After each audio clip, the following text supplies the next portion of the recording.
मंडळी नमस्कार, मी रिनेश रंजन. आपण पाहत आहात बातम्यांची बातमी. कायद्याच्या चौकटीत राहून आपण हे सगळं करतो आहोत अशी तात्पुरती समज देऊन पक्षाचं नाव आणि चिन्ह शिंदेंनी बळकावलं. तुम्हाला ठाऊक आहे. आणि नेमकी तीच एक चूक शिंदेंना भोवली. आता सर्व काही जाणार का? चिन्ह आणि पक्षाचं नाव उद्धव ठाकरेंना परत मिळणार? हे चित्र हळूहळू स्पष्ट होताना दिसते मंडळी.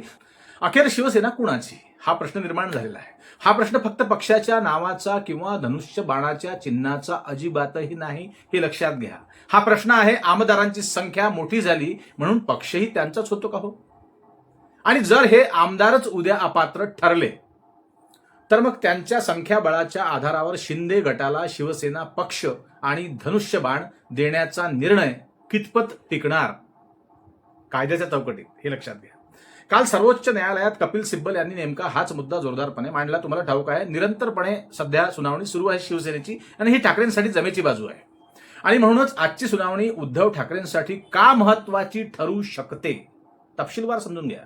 काल कोर्टात नेमकं काय झालं? कालच्या सुनावणीमध्ये शिवसेना पक्ष नाव आणि धनुष्यबाण चिन्हाच्या वादावर सर्वोच्च न्यायालयात सुनावणी सुरू आहे. अख्ख्या महाराष्ट्राला ठाऊक आहे, भारताचंच नाही अख्ख्या जगाचं लक्ष या केसकडे लागलेलं आहे.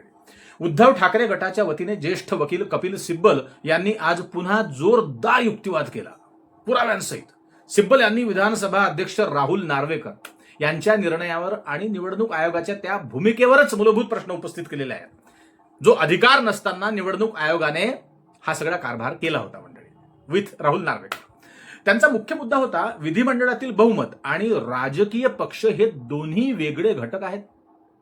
म्हणजेच 39 किंवा 40 आमदार एका बाजूला आहेत म्हणून तेच मूळ राजकीय पक्ष झाले का, असा निष्कर्ष कसा काढता येईल, हा सिब्बल यांच्या युक्तिवादाचा मुख्य केंद्रबिंदू होता, मुख्य पॉइंट होता त्यांचा. आता सगळ्यात महत्वाचा मुद्दा बघा, अपात्र आमदारांचा आहे. महत्वाचा मुद्दा.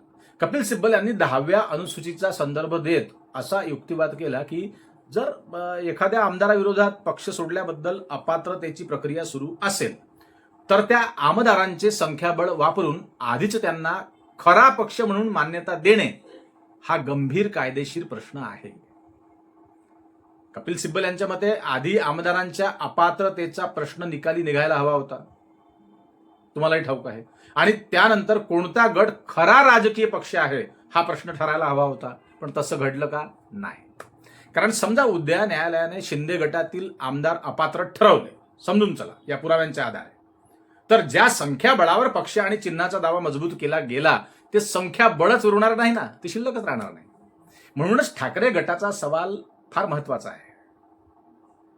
अपात्रतेच्या टांगत्या तलवारीखाली असलेल्या आमदारांच्या संख्येवर पक्षाची मालकी कशी ठरवता येईल, हा मुख्य प्रश्न.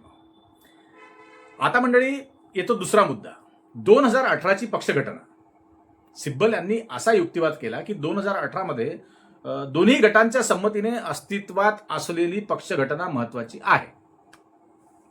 आता पण विधानसभा अध्यक्षांनी, अर्थातच कोण ते महान व्यक्तिमत्व राहुल नार्वेकर या अध्यक्षांनी 1999च्या पक्षघटनेचा आधार घेतला. तेव्हा सिब्बल यांचा सवाल होता, अध्यक्षांना पक्षाच्या अंतर्गत घटनात्मक रचनेची अशा प्रकारे तपासणी करण्याचा अधिकार नेमका कुठून मिळाला राहुल नार्वेकरांना. त्यांनी असा आरोप केला की 2018 मधील नेतृत्व रचना आणि पक्षाची घटना बाजूला सारून केवळ विधिमंडळातील बहुमताला प्राधान्य देण्यात आले. विधिमंडळातलं बहुमत बघून. आणखी एक धारदार मुद्दा आहे, कोणता? व्हीप. हे महत्वाचं आहे. सिब्बल यांनी सांगितलं की पक्षाकडे व्हीप होता, शिंदे गटातील आमदारांनी त्या व्हीपच्या विरोधात मतदान केले. मग प्रश्न असा आहे, जर पक्षाचा अधिकृत व्हीपच उद्धव ठाकरे यांच्या नेतृत्वाखालील पक्षाकडून आला होता तर मग त्या व्हीपचा अवमान करणाऱ्या आमदारांना नंतर केवळ संख्याबळाच्या आधारे मूळ पक्षाचा प्रतिनिधी कसे मानता येईल, हा मुख्य विषय. आणि याच ठिकाणी ठाकरे गटाचा युक्तिवाद अधिक धारदार होतो. याचमुळे आता सगळ्यात मोठा कायदेशीर पेच बघा काय आहे. सिब्बल यांच्या मांडणीचा अर्थ असा आहे की जर शिंदे गटातील आमदार अपात्र ठरले तर निवडणूक आयोगाने खरा शिवसेना पक्ष ठरवताना ज्यावेळी हा ठरवला होता, ज्या विधिमंडळातील संख्याबळाचा आधार घेतला त्याच आधाराची कायदेशीर वैधता प्रश्नात येऊ शकते. हाच एक मोठा प्रश्न तयार होऊ शकतो मंडळी. आणि म्हणूनच ठाकरे गटाचा दावा आहे की पक्ष ठरवण्याची प्रक्रिया आणि आमदारांच्या अपात्रतेची प्रक्रिया हे एकमेकांपासून पूर्णपणे वेगळी करता येणार नाही. पण इथे एक महत्वाची बाजू शिंदे गटाचीही आहे, लक्षात घ्या. दोन्ही बाजूंचा विचार करणं आपल्याला गरजेचं आहे. विधानसभा अध्यक्ष राहुल नार्वेकर यांनी आज अर्थात काल सिब्बल यांच्या आरोपांना उत्तर देताना आपला निर्णय कायदेशीर चौकटीत असल्याचे म्हटले. कोणी? राहुल नार्वेकरांनी. आता बघा, राहुल नार्वेकरांकडे या व्यतिरिक्त बोलण्यासाठी काही उरलेले नसेलच अर्थातच, तुम्हालाही ठाऊक आहे. आता पाणी कुठल्या पुला घालून कोणत्या दिशेने जाते आहे हे आपल्याला बघायचं आहे. त्यांच्या म्हणण्यानुसार त्यांनी सर्वोच्च न्यायालयाने दिलेल्या निकषांच्या आधारेच निर्णय घेतला असं राहुल नार्वेकर म्हणतात. म्हणूनच अंतिम निर्णय येण्याआधी नाव आणि चिन्ह गैरव्यवहाराने दिले असे निश्चितपणे म्हणणे योग्य ठरणार का, त्याचा विचार आपल्याला पुढच्या सुनावणीत तुम्हाला लक्षात येईल मंडळी. पण ठाकरे गटाने या निर्णयाच्या कायदेशीर पायालाच आव्हान दिले आहे.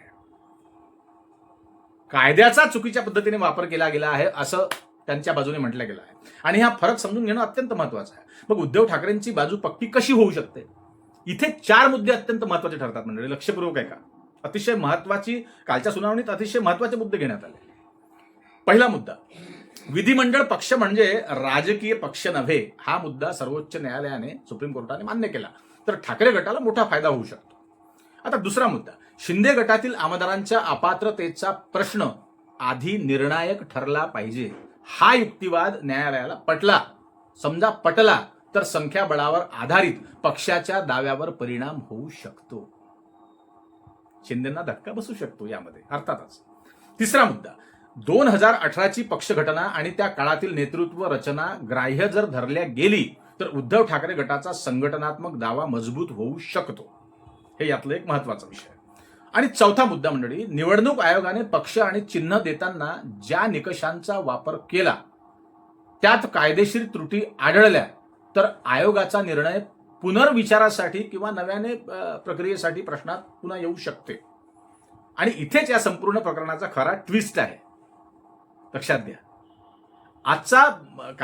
कालचा मुद्दा फक्त धनुष्यबाण कुणाचा इतकाच नाही मंडळी, चिन्ह कुणाचा इतकाच नाही. मुद्दा असा आहे की बहुमत कुणाकडे आहे आणि मूळ पक्ष कुणाचा आहे. आता हे 2 प्रश्न एकच आहेत का? कपिल सिब्बल म्हणतात आहेत, हो की नाही? आमदारांची संख्या म्हणजे पक्ष नव्हे, विधिमंडळ पक्ष म्हणजे राजकीय पक्ष नव्हे. आणि अपात्रतेच्या प्रश्नाचा निकाल लागण्याआधी त्याच आमदारांच्या संख्येवर पक्षाची ओळख ठरवणे कायदेशीर दृष्ट्या कायद्याच्या चौकटीत हे बसत नाही. कायदेशीर दृष्ट्या हे सगळं चुकीचं आहे, चुकीचं ठरू शकते. हा युक्तिवाद सुप्रीम कोर्टाने स्वीकारला, मान्य केला तर उद्धव ठाकरे गटाचा संपूर्ण या केसला मोठी कायदेशीर ताकद मिळू शकते. म्हणजे लक्षात घ्या, ठाकरेंना याचा फायदा होऊ शकतो कारण बाजू त्या पद्धतीने कोर्टात सुरू आहे. आणि शेवटचा महत्वाचा मुद्दा लक्षात घ्या, शिवसेनेचा हा वाद आता केवळ ठाकरे विरुद्ध शिंदे असा राहिलेला नाही मंडळी. हे महत्वाचं आहे कारण हा खटला फार वेगळं रूप घेतलाय आणि हा प्रश्न भारतीय लोकशाही समोर आता उभा आहे. पक्षातील निवडून आलेले आमदार पक्षाचे मालक असतात का हो? की पक्षाची संघटना, पक्षाची घटना, पक्षाची राजकीय ओळख आणि मतदारांचा जनादेश यांनाही तितकंच महत्व आहे ना. आज कालच्या सुनावणीमध्ये कपिल सिब्बल यांनी याच मूलभूत प्रश्नांवर न्यायालयाचे लक्ष वेधले आहे आणि 3ही न्यायाधीश हे सगळं ऐकून घेत आहे विथ सूर्यकांती. आता पुढची सुनावणी आणि न्यायालयाची निरीक्षणे अत्यंत महत्वाची ठरणार आहे केसमध्ये. आता ऊट पहाड के नीचे आने वाला आहे मंडळी.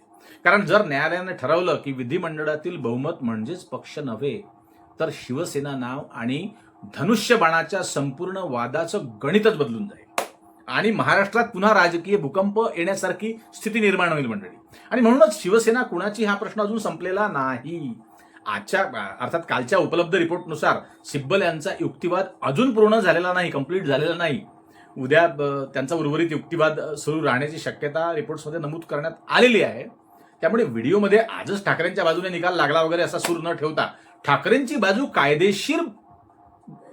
कायदेशीर पद्धतीने कायद्याच्या बाजूने मजबूत होताना दिसत आहे, एवढं मात्र आपण निश्चितपणे सांगू शकतो, असे आपण म्हणू शकतो. जर न्यायालयाने कपिल सिब्बल यांची बाजू समजून निर्णय दिला, आता जर तरचा विषय आहे, तर मात्र राहुल नार्वेकर आणि निवडणूक आयोग यांच्या मतानुसार एकनाथ शिंदे पुढे गेले होते तेव्हा पक्ष मिळवला, पदही मिळवलं, आणि ती फक्त तीच एक चूक शिंदेंना भोवली असं आपल्याला भविष्यात म्हणता येईल. आणि जर हा निकाल ठाकरेंच्या बाजूने लागला, समजा जर तर मला विषय आहे एकनाथ शिंदे यांचं मग पुढे राजकीय अस्तित्व काय राहील, राजकीय भविष्य काय राहील, हा एक मोठा प्रश्न उभा राहू शकतो. अर्थातच आता प्रत्येकाला आपापला बाजू मांडण्याचा अधिकार आहे.